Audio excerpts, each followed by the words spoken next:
Hey guys, আসসালামু আলাইকুম। কি অবস্থা সবার? কেমন আছো তোমরা সবাই? আশা করছি ভালো আছো। তো আমাদের অবস্থা তো তোমরা দেখতেই পাচ্ছ।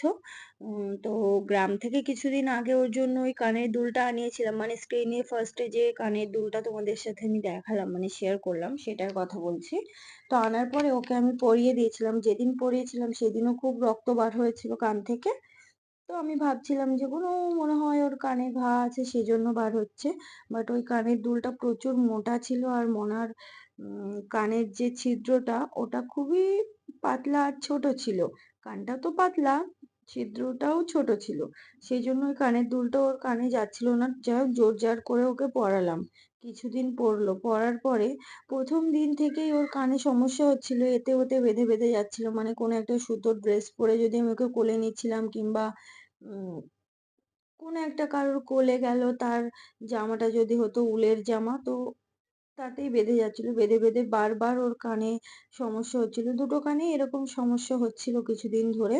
তো আমি অতটা মানে গুরুত্ব দিইনি বিষয়টা।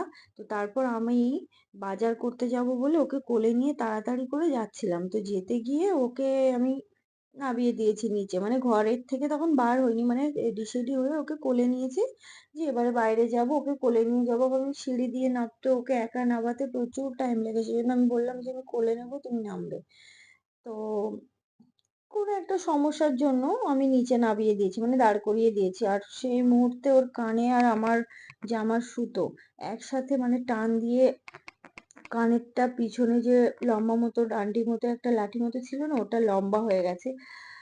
আর এত জোরে কান্না করে উঠেছে, আর কি বলতো, প্রচুর প্রচুর রক্ত বার হচ্ছিল। আর আমি তখন মাথায় আমার কিচ্ছু আসছিল না, আমি কি করব।